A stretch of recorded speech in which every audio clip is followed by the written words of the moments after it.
In today's video, we're going to be going over 2 must-own fragrances for each season of the year. So what we're doing is we're going to be sticking with only designer fragrances with the exception of about 1 clone in here. So we're going to try to keep it in an affordable price range.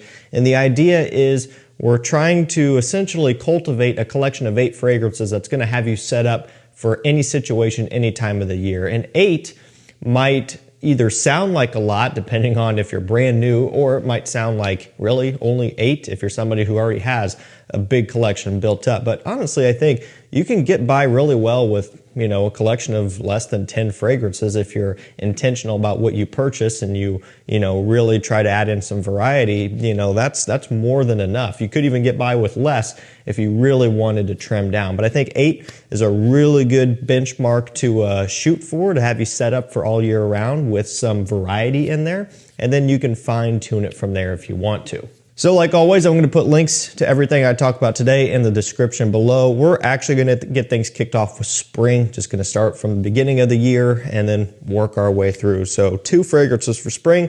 The one that first came to my mind immediately was Paradise Garden by Jean Paul Gaultier. If that green color doesn't give you the impression of spring, then, well, the smell would after that, because it is a fresher, greener take on the original. Has coconut, fig, mint, green notes, and tonka bean. So you're still getting some of that sweetness that is existing in the others, but what you're getting instead is, again, the mintiness, that kind of green accord. And then a note that is new, at least to this lineup, is fig. And that's often used in some, somewhat tropical smelling fragrances. You'll see it pop up.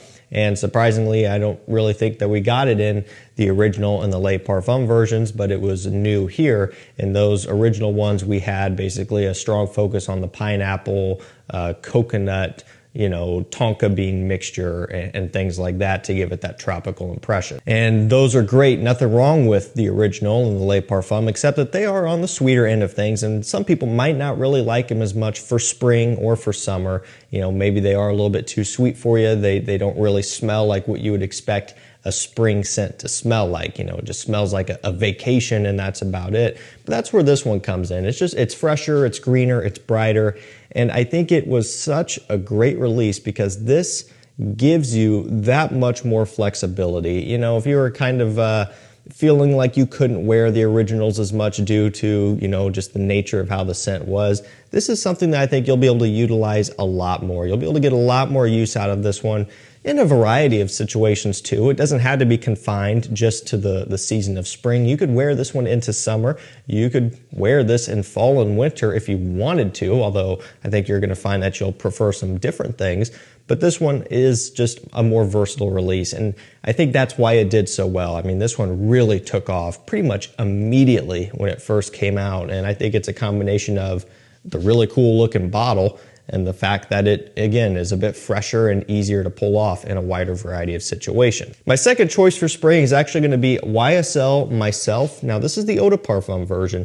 You guys know I love and talk about the Parfum a lot, and I do still really like that one. But truth be told, this has grown on me so much, just this regular Eau de Parfum. I think when it first came out, maybe it was a little bit, not that exciting, I guess is how I would describe it when I got it. Maybe I was a little bit let down by this one. But when I've revisited this one more, I've really started to enjoy it a lot more. This one has bergamot, orange blossom, and this ambro fix note, which is kind of an interesting note that's been used in this and the Parfum version as well. Essentially, it's kind of giving you the ambroxan impression. No surprise there, but everything else is pretty self-explanatory. It's bright, it's fresh, it's very much a white floral-based citrusy scent. So if you're somebody who doesn't really like florals for men, you're going to want to, maybe consider trying this first. But it's something that just immediately gives it this different type of wearing experience that you might not be used to, because it just makes it lighter, it makes it brighter in a different type of way. But that's what I like about it, and that's what I've grown to like about it even more, especially for springtime, is that it just has this perfect mixture of a a little bit of this slight sweetness, kind of from that fuzzy Ambrofix note, you know, like this amber ambroxan feel, but then so much of a bright, fresh pop from the orange blossom and the citrus and stuff as well. It's just really, really nicely done. And I think if I had to choose which season this one smells best for, it would be spring without a doubt. You could use this one into summertime as well and not have too many issues there, but I think spring is a really good time for this one. And if you prefer the Le Parfum, it would also work great in spring too. But man, I do really enjoy the brightness of this one. Moving into summertime, it's really tricky because, I mean, this whole video is tricky because choosing just 2 for each season out of a large collection is tough because I'm leaving stuff out that I like. But, you know, if you're only choosing 2, you're only choosing 2. And summer is especially tricky because I love summer fragrances. I love summer. I have a lot of stuff to choose from that I really enjoy, but just trying to keep it really, really trim here. The first one's going to be a new release. It is House Verde. I get it, guys. You know, it's brand new, but I'm telling you what, this is going to be the summer scent of next year. It would have been this year if it came out earlier on, of course, but it was kind of, you know, towards the end of the year when it came out. But this is something that is going to work amazing.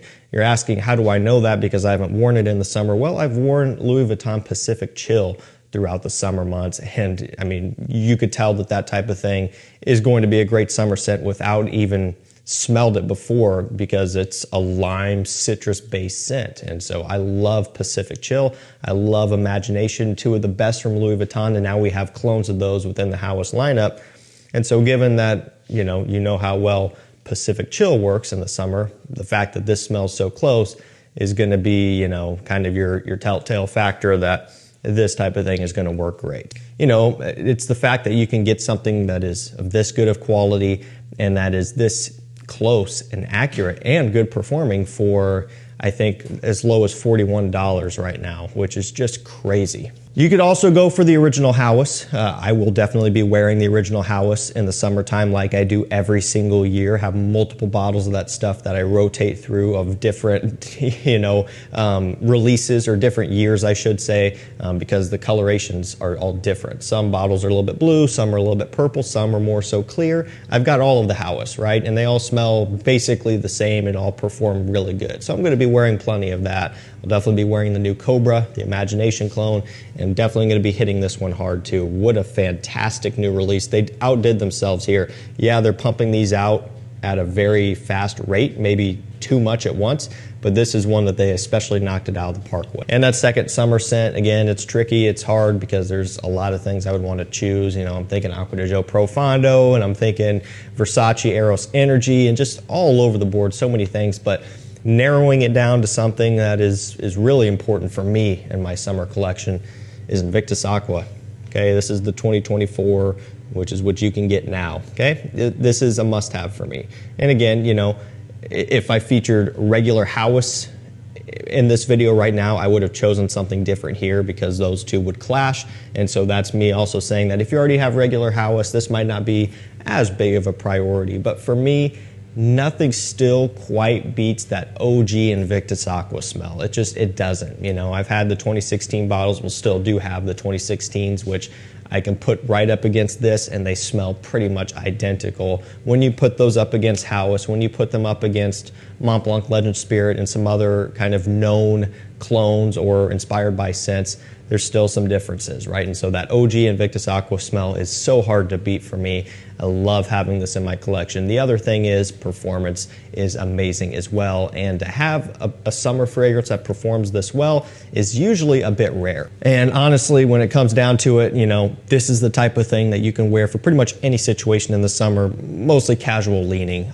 Pacific Chill or Verde, you could dress that one up a little bit more. So this one here might be a little bit better for formal situations in the summertime. It does have more of a premium smell to it, more of a grown-up smell to it. This is going to be more young. Again, this is going to be more for your casual wear. But, you know, a lot of us, that's mostly what we're doing in the summertime, just casual day-to-day use, and this will work great. Moving into fall, that's kind of where we're supposed to be right now technically, but we've got snow on the ground, and it's, you know, been a real feel of nearly, you know, single digits here recently. Again, been pretty cold, so fall and winter, you know, that's kind of what we're going to be paying attention to now. But for fall, Again, it's tricky, but choosing two, my first one would be Armani Code Eau de Parfum. 3 notes with this one: tonka bean, nutmeg, and orange. What does this smell like? Well, you already know because everybody's talked about it, but it kind of brings back that original Armani Code Profumo DNA, that tonka bean spice and that orange, right? All of those notes were kind of there and pre-existing in Code Profumo, only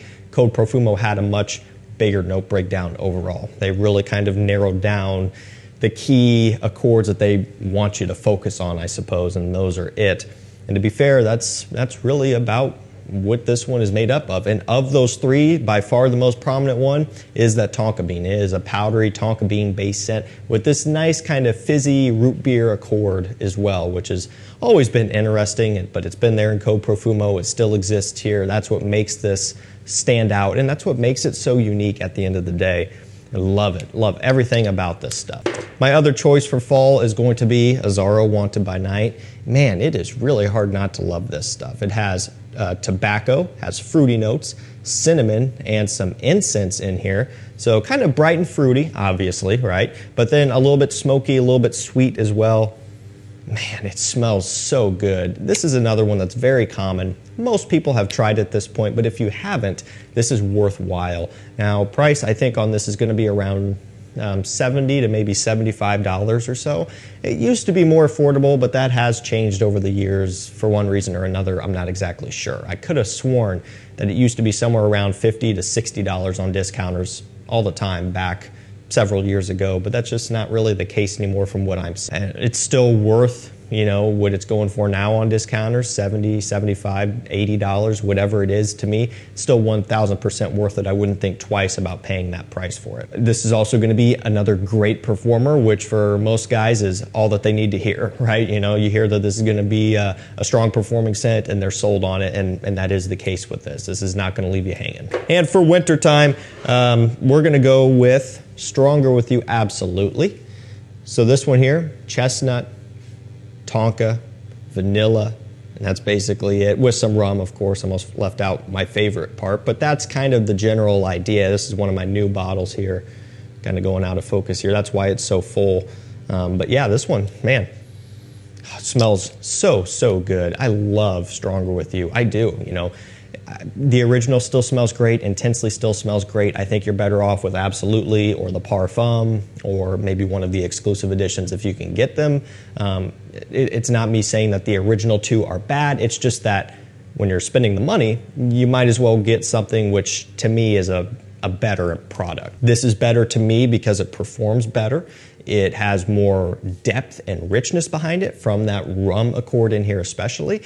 And even if you're spending a little bit more to get this versus the original or Intensely, it's worth it. You're already most of the way there because it's not like the first 2 are cheap. They're still, you know, kind of pricey. So just spend the extra whatever it might be, extra $20, maybe $30 and get the Absolutely version, and you've got a way better product. Last up for this video for winter, we have Dior Homme Intense. I've got to have some sort of iris in there, and I could go with, you know, several out of the collection, but this is one that definitely is always going to be in the back of my mind here. It's got the iris, it has the ambrette, musk mallow, and then lavender, but really it's all about that powdery iris. Has a little bit of a chocolatey feel, nice fresh lavender aromatic touch just to give you a little bit of a freshness, but it is definitely the furthest thing from a fresh scent. It is smooth, sweet, inviting, alluring.